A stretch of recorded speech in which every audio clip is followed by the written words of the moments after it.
Ben, on a un match de coupe à préparer. La coupe, vous savez très bien comment ça se passe. Il faut se qualifier. Il n'y a que ça qui compte.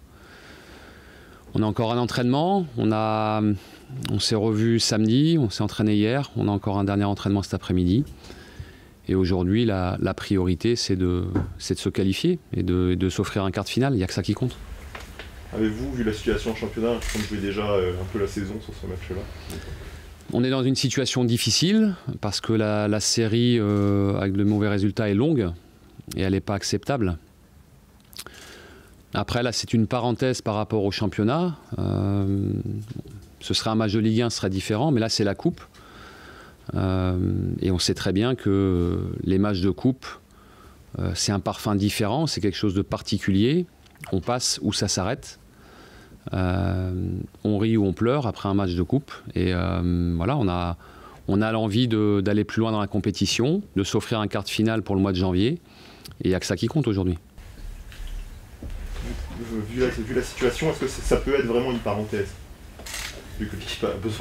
Aujourd'hui, on a besoin de résultats, de retrouver des sourires dans le vestiaire, comme on a vu il n'y a pas longtemps après Saint-Étienne, et ça faisait plaisir. Malheureusement, on n'arrive pas à enchaîner et à concrétiser sur la durée les bonnes intentions que l'on a eues sur Marseille, sur Saint-Étienne. Ça ne dure pas, et c'est un problème aujourd'hui. Il faut qu'on arrive à faire durer ça. Mais pour faire durer ça, il faut déjà retrouver le goût de la victoire. Et le goût de la victoire, ça passe par une qualif contre Toulouse. Vous parliez de sourire. J'ai vu dans Sud-Ouest que le président disait que même des joueurs cadres, entre guillemets, se regardaient le bout de leurs pieds. C'est palpable pour vous au quotidien qu'il y a une fébrilité, une fragilité, une confiance qui s'est étiolée ou pas? Bien sûr, parce que la série n'est pas bonne, les résultats ne sont pas bons actuellement. Et puis, il y a eu le match de vendredi qui a été une très mauvaise soirée, et sportivement et par rapport aux coulisses. C'est évident que le groupe est impacté. Simplement, je ne vais pas inventer d'histoire. On n'a pas de dissension au sein de l'effectif. On a un staff qui est uni. On a une stratégie avec la direction, on est sur la même longueur d'onde. Aujourd'hui, le constat qu'on peut faire, et c'est commun à tout le monde le fait, on est tous d'accord là-dessus, c'est que la série s'étire et que c'est pas bon. Que c'est pas bon et que c'est pas acceptable. Ça, c'est le constat. Après, sur les remèdes, moi, je ne peux qu'affirmer que j'ai toujours la foi, que je veux me battre pour mon club, pour mon groupe, que le groupe répond bien dans le travail, mais a du mal aujourd'hui à basculer dans la compétition. Ça, c'est un fait. Et mon rôle aujourd'hui, c'est de mettre toute mon énergie avec mon staff pour qu'on rebondisse et qu'on retrouve à nouveau ce qu'on a réussi il n'y a encore pas très longtemps. Alors aujourd'hui, c'est difficile, mais quand c'est difficile, dans votre vie et dans la vie de chacun, quand c'est difficile, il faut se battre. Ou alors on jette l'éponge, mais ce n'est pas du tout mon intention, ce n'est pas du tout ce qui m'anime. Parce que j'aime mon métier, j'aime mon club, j'aime mon groupe, j'aime mon staff. Et que même si la situation elle est difficile, et ben dans ces situations-là, il faut se battre et c'est tout. Il n'y a que ça qui compte et il faudra que ça bascule positivement. Et basculer positivement, c'est évidemment aller chercher une qualif à Toulouse. Votre mise en cause par les supporters, vous la trouvez injuste? Je veux pas commenter ça et faire part de mes sentiments. C'est pas le plus important aujourd'hui. Le plus important, c'est l'avenir des Girondins de Bordeaux. Je suis le responsable technique, et c'est à moi qu'on confie les responsabilités de mener le groupe professionnel avec mon staff. Mon rôle aujourd'hui, c'est de me défendre honnêtement. Et me défendre honnêtement, c'est défendre mon travail, celui du staff, celui des joueurs. On n'a pas aujourd'hui au sein du club de brebis galeuses, de joueurs ou de membres qui tirent les choses vers le bas ou qui n'auraient pas un intérêt à ce qu'il y ait des victoires qui profitent à tout le monde. On n'a pas ça. Mais c'est mon rôle aujourd'hui de le dire. Si moi je ne me défends pas ou si je ne dis pas haut et fort qu'on va se battre et qu'on continuera à se battre, personne ne le fera. Après, il y a un mécontentement que je comprends parce que la série n'est pas bonne et est dure. Et ça, c'est embêtant. Quand on a rencontré samedi les représentants des Ultras, je pense que c'était une bonne chose déjà de se parler. Moi, je ne peux pas leur en vouloir de leur mécontentement vis-à-vis de cette mauvaise passe que traversent les Girondins. On est d'accord là-dessus, sur les constats. Après, sur ce qu'il y a à faire, eux, ils veulent voir du concret. Et pour nous, le concret, c'est d'apporter un meilleur rendement à l'équipe et qu'on retrouve une cohérence qu'on n'a que trop peu souvent actuellement. C'est surtout ça le plus important. Mais pour tout ça, il faut d'abord assumer et se battre même quand c'est dur. Au-delà de l'intervention du président dans les médias, vous avez reçu des appuis forts en interne après ce mouvement des supporters? Oui, de la part de la direction, de la part de M. de Taverneau avec qui j'ai échangé également. Encore une fois, ce qui est commun, on est tous d'accord, et même vous, les médias, c'est pas... La série de 10 matchs, elle est pas bonne du tout sur le résultat final et le compte, des comptes de points, etc. Après, je pense que si la direction... Vous savez, une direction, un actionnaire, ils sont pas fous. S'ils estiment à un moment donné que les gens font pas leur boulot ou sont pas les hommes de la situation, ils changent. C'est pareil dans toutes les entreprises, de partout. Je pense qu'ils nous voient travailler, ils voient l'état d'esprit qui anime tout le monde, l'envie de s'en sortir aussi. Ça, c'est concret, mais après, il va falloir que ça se matérialise. Il est bien évident que je ne pourrais pas tenir ce discours-là éternellement si, dans les faits, l'équipe ne montre que de temps en temps un sursaut d'orgueil. Il faut que ce sursaut d'orgueil dure, tout simplement. Parce que la qualité est là. On ne peut pas avoir fait ce qu'on a fait sur tout le début de saison pendant de nombreux matchs et basculer en ayant complètement perdu le football, en ayant complètement perdu notre mentalité qui est une mentalité de compétiteur. Voilà, c'est plus dur aujourd'hui, mais je reste persuadé qu'on doit pouvoir retrouver ça. Vous avez connu ça à Guingamp, une période très difficile où vous étiez relégable, vous vous êtes relancé. Qu'est-ce qui a fait que votre groupe a pu basculer? C'est ce que vous devez être en train de... Je crois qu'il y a deux choses qui sont toujours fondamentales dans ces cas-là. C'est d'avoir un staff qui tient la barre et qui garde un axe en étant solide et derrière son groupe pour continuer à avancer. Et puis le deuxième élément, c'est qu'à un moment donné, les joueurs prennent conscience que il faut en faire encore un peu plus, pour que ça se matérialise et que voilà, les choses changent. Tout le monde a des efforts à faire et chaque petit effort fait par chacun, staff, joueurs, feront que ça s'améliorera. Et je pense que si on fait cet effort-là aussi, parce qu'on doit être meilleur, je ne défends pas je ne peux pas défendre notre mauvais match de Strasbourg, ça n'a vraiment pas été bon, mais ça ne reste qu'un match. Ça n'a pas toujours été comme ça, il y a des matchs qui ne nous ont pas souri, mais pour que ça sourie à nouveau, il faut qu'on en fasse un petit peu plus. Et ça, c'est notre devoir. Justement, ce petit plus, puisque vous dites qu'il y a de la qualité, que vous avez fait une belle série, est-ce que ce petit plus, justement, c'est pas cette rigueur qui manque à vos joueurs? On le voit sur les images, depuis quelques matchs, on a l'impression que vous ne faites pas les gestes, qu'ils ne font pas les gestes défensifs qu'ils faisaient en début d'année. C'est un peu plus compliqué que ça, on fait des fautes, on a été impacté là-dessus, mais on a fait un match plein contre Saint-Etienne il n'y a pas longtemps.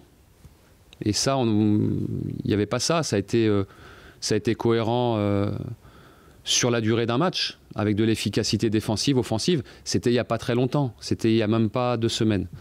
Donc les joueurs sont capables de le faire. À partir du moment où on est capable de le faire, il faut s'appuyer là-dessus et se convaincre qu'on peut faire nettement mieux. Aujourd'hui, notre classement, c'est pas révélateur de notre niveau. Ça ne fonctionne pas comme on veut. La dynamique n'est pas bonne, mais on se bat pour inverser ça, parce qu'il n'y a jamais rien de définitif.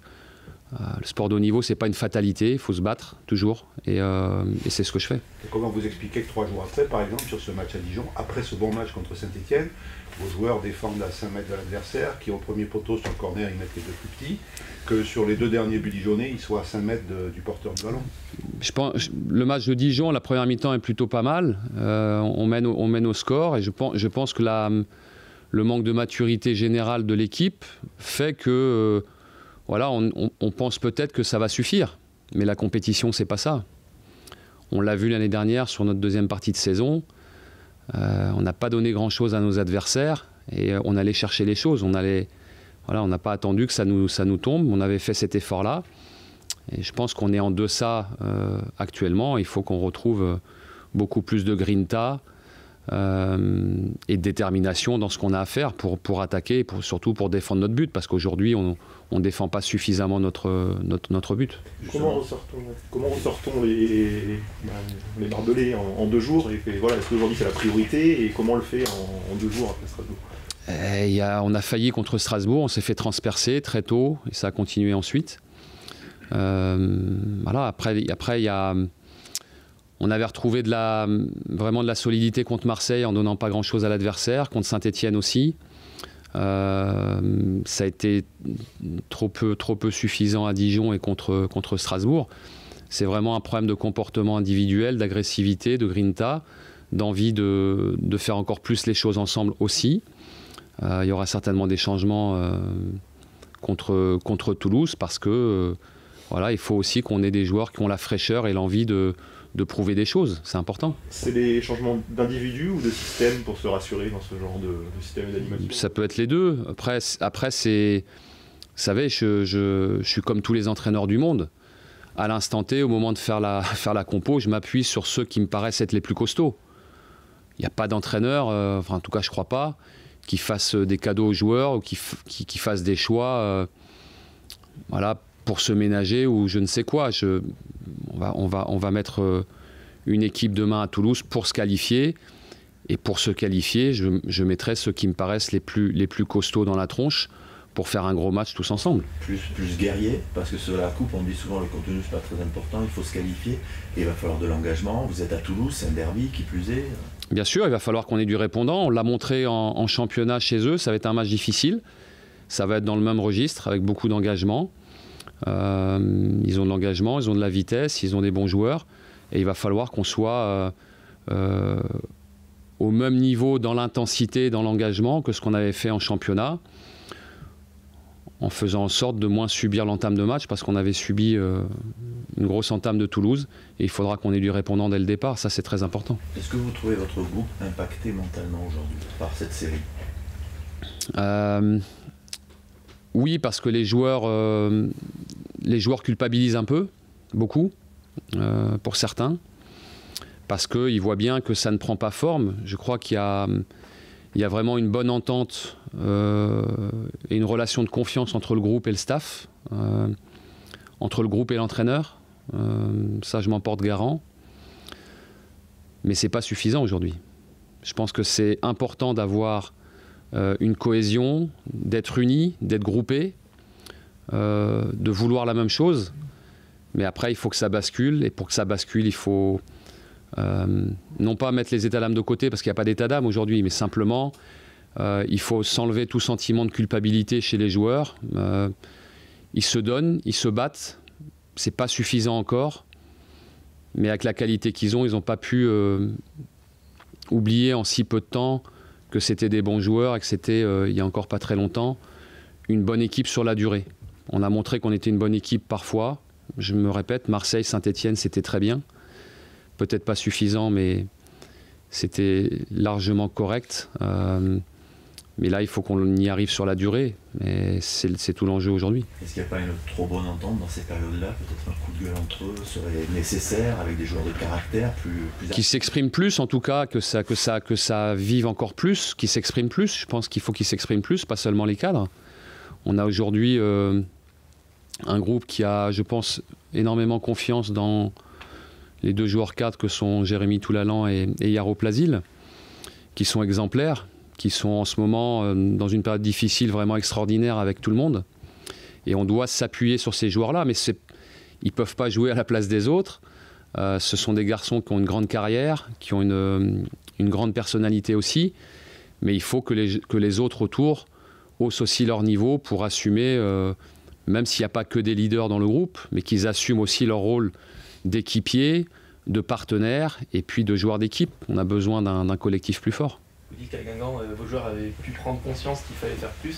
Ils étaient peut-être un peu plus expérimentés, un peu plus programmés pour le maintien, faire face à des mauvaises séries. Est-ce que vous pensez qu'ici, ils sont capables aussi d'avoir ce déclic? C'est vrai qu'il y avait un peu plus d'expérience. Il y avait des joueurs un peu plus âgés, c'est vrai. Mais c'est pas rédhibitoire. Voilà, même un jeune joueur doit être capable de hausser son niveau, même s'il est jeune. Un garçon comme Thomas Carry qui a fait son premier match contre Strasbourg, c'était un contexte difficile. C'est un garçon qui n'a pas lâché, qui s'est donné. C'était pas un cadeau pour lui, mais il a été exemplaire dans l'engagement, dans l'envie. Et même si ce ne sont que ses débuts, c'est un garçon qui doit lui aussi, comme ses partenaires, en faire encore un peu plus. Et c'est pareil pour tout le monde. La jeunesse, c'est pas une fatalité, c'est un élément. Et je pense qu'aujourd'hui, on manque un peu de maturité dans une période qui est pas bonne. Et c'est mieux d'avoir de la maturité, mais comme on ne l'a pas parce que les joueurs sont plus jeunes, c'est pas non plus une fatalité, il y a encore des choses à faire. On dit souvent qu'il y a des groupes qui sont programmés pour jouer le maintien, programmés pour faire face à des mauvaises séries.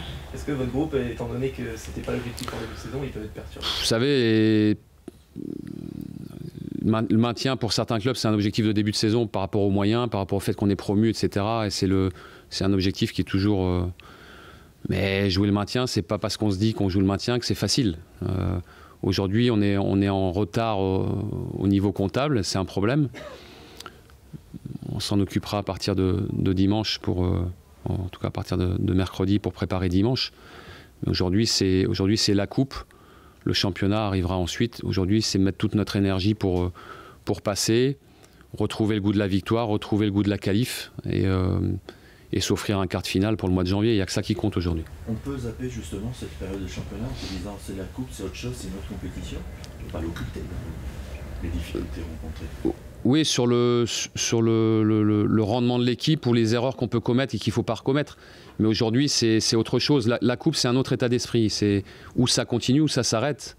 Et là, aujourd'hui, on veut se qualifier. Et là, ce sera l'équipe qui aura le plus envie de se qualifier qui passera. Je pense que Toulouse a la même envie que nous, d'être au tirage pour l'écart. Mais il faut que notre envie soit plus forte, tout simplement. Ça peut redonner confiance? Bien sûr, une victoire redonne toujours confiance. Après, c'est pas parce qu'on va regagner un match que derrière ce sera gagné. On l'a vu récemment. On pensait après Saint-Étienne qu'on retrouvait un second souffle et ça s'est retombé à Dijon en deuxième mi-temps. Voilà, on ne pourra pas se relâcher, on le sait très bien. Ce sera difficile jusqu'à Noël. Il y aura le déplacement à Nice et la réception de Montpellier. Mais il faut tout donner pour rectifier le tir au moins jusqu'à Noël et on posera les choses à Noël. Sur qui vous pouvez compter demain en valide? Sur les joueurs arrêtés, donc Olivier Verdon est toujours en reprise. Igor Levchuk est à l'arrêt à nouveau pour son genou, parce que ça n'évolue pas bien. Il a mal, c'est pas grave, mais il a mal, donc il est vraiment gêné. Gaëtan Laborde devrait pouvoir reprendre la course rapidement. Et puis Alexandre Mendy va se faire opérer des croisés, puisque ça a été confirmé par 2 examens. Il a un croisé qui est partiellement atteint, mais par rapport à la première consultation qu'il a faite, on pense qu'il va se faire opérer. Voilà, donc il va à nouveau consulter un second chirurgien. Voilà, donc c'est pas une bonne nouvelle, mais c'est comme ça. Et Malcolm ne sera pas rétabli pour Toulouse pour demain. On espère dimanche. Contrairement à la saison dernière, Jérôme Prieur n'a pas joué. Est-ce que vous envisagez un turnover des gardiens? Ça, je m'en entretiendrai avec les intéressés cet après-midi pour l'entraînement par rapport au match de Toulouse.